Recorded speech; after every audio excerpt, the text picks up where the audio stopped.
Hey there, folks. Imagine this. You're a single mom hustling through the chaotic streets of Lagos, Nigeria, trying to make ends meet for you and your little one. One day, a total stranger walks into your life and starts showering your child with the kind of love and attention that makes your heart skip a beat more than any family member ever has. Would you trust it? Or would you run the other way? Drop your thoughts in the comments below. I want to know what you'd do. This is the tale of the stranger who loved her child, a gripping Nigerian story full of trust, loyalty, and the twists that life throws at us in our bustling urban world. Adaora, let's call her Ada for short. Woke up to the familiar hunks of Danfo buses and the distant call of street hawkers outside her two-bedroom flat in Ikea. At 32, she was the picture of resilience, a bank teller by day and a devoted mother by night. Her 5-year-old son, Kamsi, was her everything, a bright-eyed boy with a laugh that could melt the hardest heart. But life hadn't been easy since her breakup with Kamsi's father 3 years ago. Chinedu had vanished like smoke, leaving her to juggle bills, school fees, and the endless grind of city living. That morning, as Ada rushed Kamsi to his nursery school in Yaba, she noticed him first. A tall man in a crisp shirt standing by the school gate, smiling at the kids as they filed in. He looked out of place among the parents, too polished, too calm in the morning rush. "Good morning, little man," he said to Kamsi, bending down to tie the boy's loose shoelace. Kamsi giggled and Ada felt a strange warmth in her chest. "Thanks," she muttered, pulling her son closer. The man straightened up, his eyes kind but piercing. "No problem. Kids like him light up the world, don't they?" His name was Victor, or so he introduced himself later that week when their paths crossed again at the local market. Ada was bargaining for yam and tomatoes when Kamsi tugged her hand, pointing excitedly. "Mama, it's the nice uncle." Victor was there, buying fruits, and he offered to carry her bags. "You look like you could use a hand," he said with a chuckle. Reluctantly, she accepted, and as they walked back to her block, he chatted effortlessly with Kamsi about cartoons and football. By the time they reached her door, Kamsi was calling him Uncle Vic, and Ada couldn't shake the feeling that this stranger had slipped into their lives like he belonged. Days turned into weeks, and Victor became a fixture. He'd show up at the school pickup bringing snacks for Kamsi or helping with homework in the evenings. Ada watched warily at first. Lagos was full of schemers, but his affection for her son seemed genuine. "Why do you care so much?" she asked one night over shared tea. He shrugged, his smile fading just a touch. "Reminds me of someone I lost. Kids deserve all the love we can give." His words hung in the air, stirring something deep in her, a mix of gratitude and unease. Little did she know this was just the beginning of a storm that would test every ounce of her trust. As Ada lay in bed that night, flashbacks crept in. She remembered Chinedu, his promises of forever, the way he'd hold Kamsi as a baby before disappearing without a trace. Was Victor a blessing or a curse in disguise? The city lights flickered outside, mirroring the questions swirling in her mind. Kamsi slept peacefully, unaware of the shadows gathering. Ada couldn't deny it. Victor's presence brought a spark to their routine. Mornings in Ikea felt less heavy with him around. He'd swing by her flat after work, arms loaded with groceries or toys for Kamsi. "Uncle Vic, look what I drew!" Kamsi would shout, thrusting a crayon masterpiece at him. Victor always knelt down, eyes wide with genuine awe.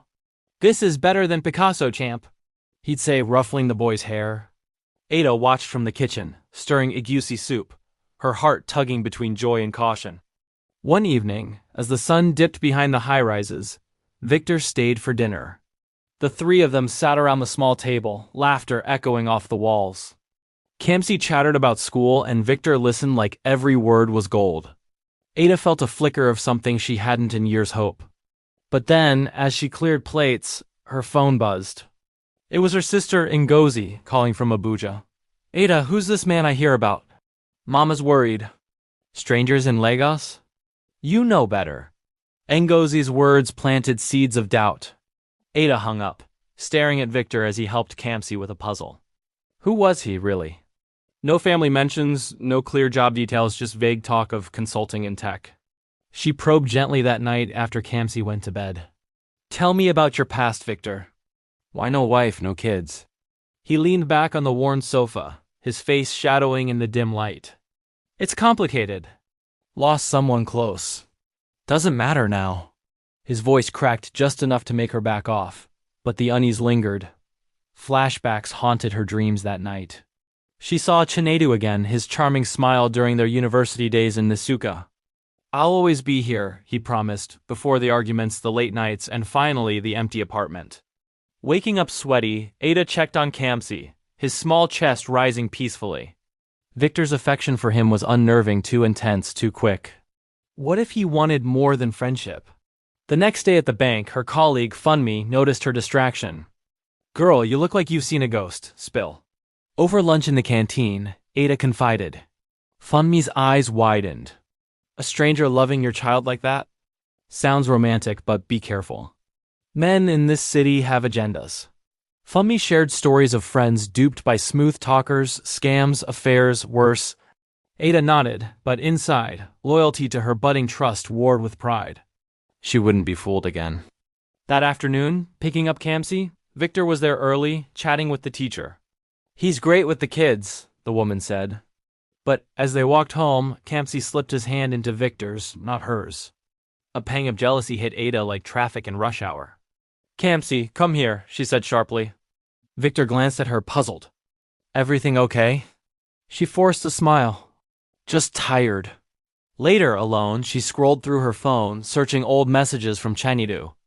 Regret washed over her. How had she missed the signs? Foreshadowing crept in, Victor's evasive answers, his unexplained absences. What if he was hiding something big? The urban sprawl outside her window felt oppressive, full of secrets. Trust was a fragile thing in Lagos, and hers was cracking. As the week wore on, Victor's gestures grew bolder. He fixed a leaking tap, took Kamsi to the park. Ada felt drawn in, yet pulled back. One night, he lingered after story time. Ada, you're an amazing mom. Kamsi's lucky. His hand brushed hers, sending sparks. But doubt whispered louder. Who was this stranger, really loving her child? The doubts Ada carried grew heavier each day, like the weight of market bags she used to haul alone. Victor kept showing up, never empty-handed, always with that easy smile. One Saturday he surprised them with tickets to the amusement park at Freedom Park. Kamsi squealed the whole drive therein. Victor's clean Toyota.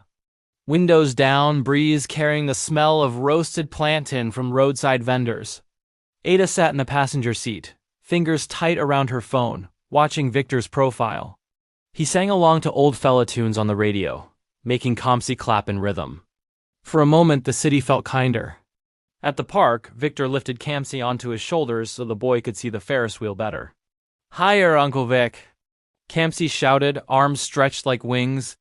Ada snapped a photo, her son's joy so bright it hurt to look at. But when Victor set him down and turned to her, something in his eyes shifted. You okay? He asked softly. She nodded too quickly. Just hot, she lied. That evening, back home, Kamsi fell asleep, clutching the stuffed lion Victor bought him. Ada sat on the edge of the bed, staring at the toy. Pride swelled in her chest. Her boy deserved this happiness. Yet regret gnawed underneath. She had sworn after Chinedu never to let another man close enough to break them again. Loyalty to her son meant protecting him, not opening doors to strangers. Sunday morning, she decided to dig.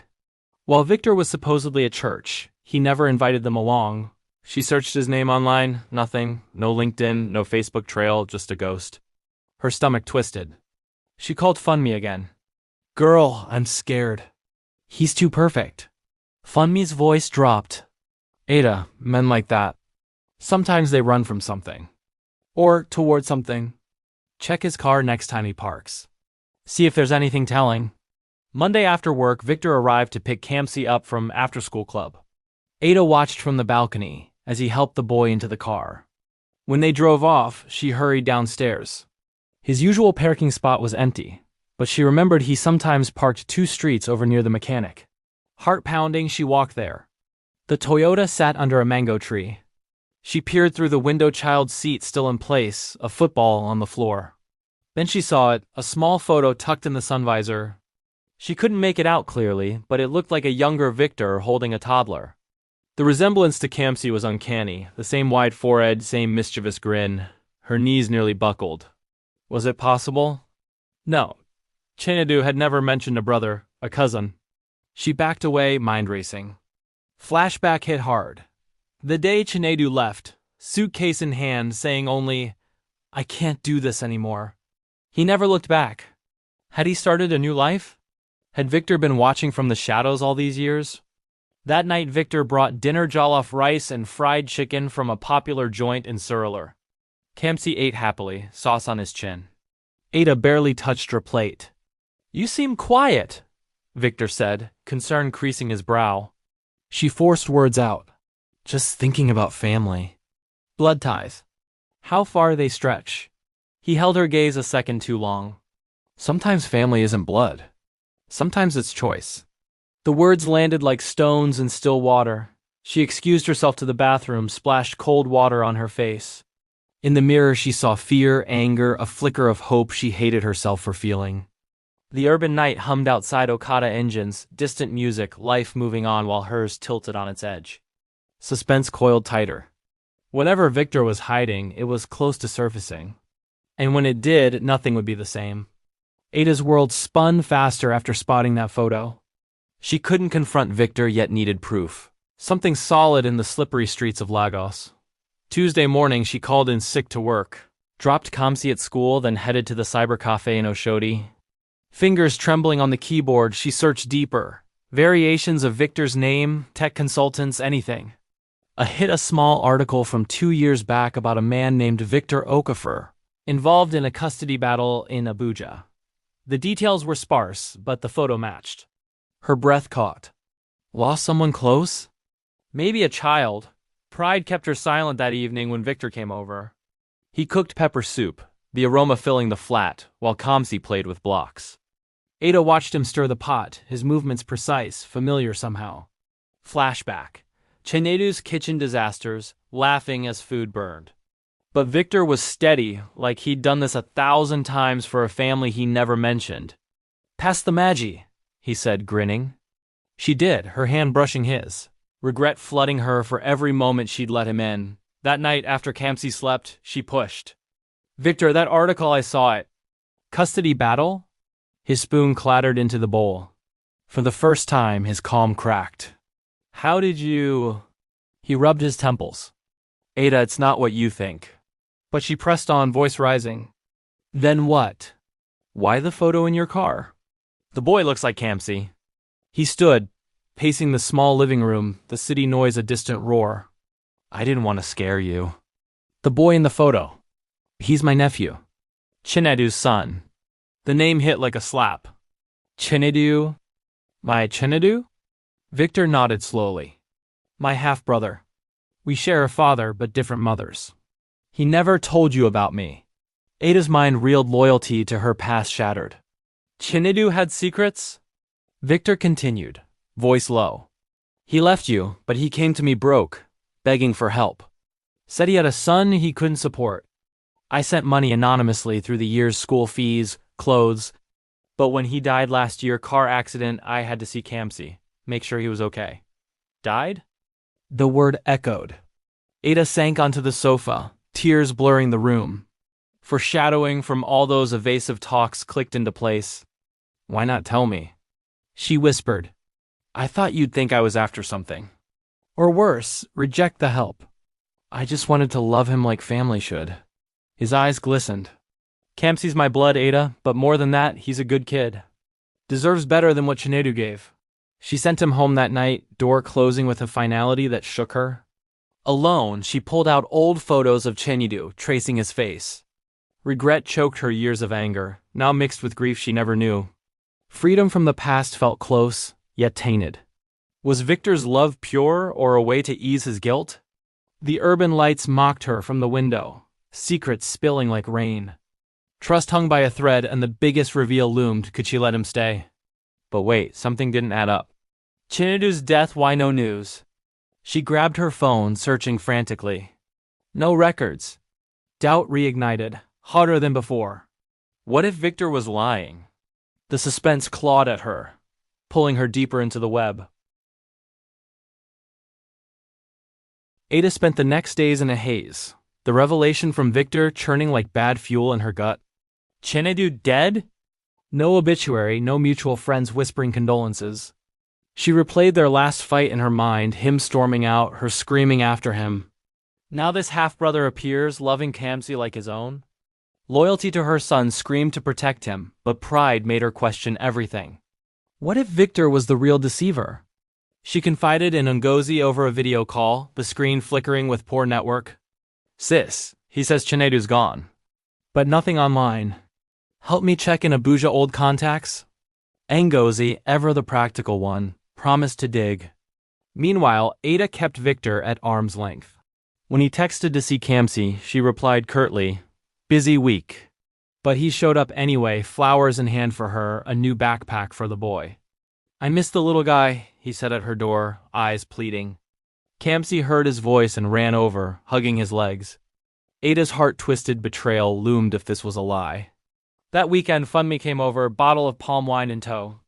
They sat on the balcony overlooking the bustling Ikea traffic, horns blaring like accusations. "Ada, let's tail him. See where he goes." It sounded crazy, but desperation won. Monday after drop-off, Ada borrowed Funmi's car and followed Victor from the school. He drove to a quiet estate in Lekki, parking outside a gated house. She watched from afar as he entered, emerging later with a woman tall, elegant, laughing at something he said.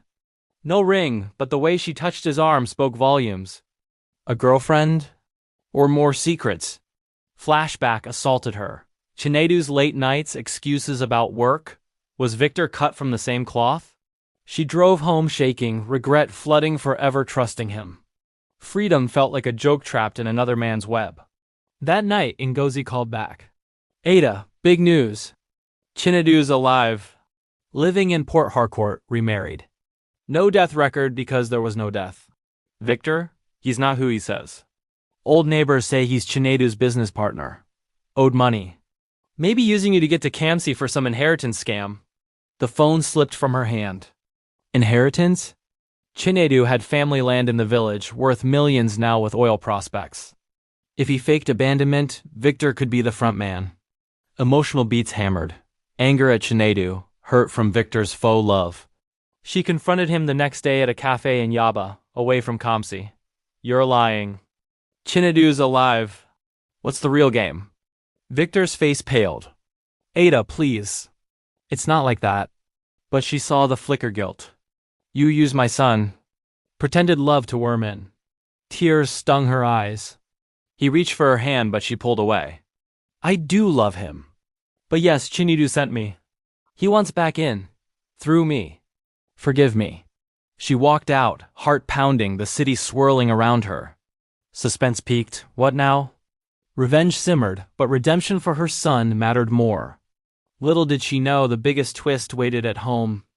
Ada stormed home from the cafe, the betrayal burning like hot coal in her chest. Victor's words, "Chinedu sent me," looped in her mind, twisting trust into knots. She burst into the flat, scooping Kamsi from where he played with his toys. "Mama, what's wrong?" he asked, his small face scrunched. She held him tight, inhaling his innocent scent, loyalty surging. No more strangers dictating their lives. That evening, she blocked Victor's number, changed the locks with help from a neighbor mechanic. Pride swelled, she was done being the fool. But as night fell, regret crept in.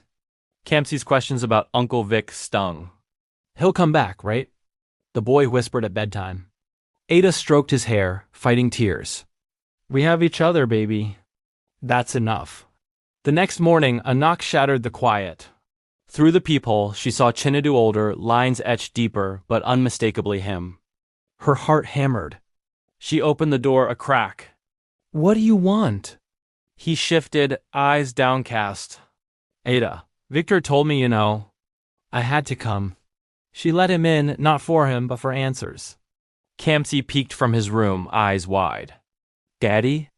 Chinedu knelt, voice breaking. "Hey, champ. Missed you." But Ada stepped between them. "You left us. Faked it all for what?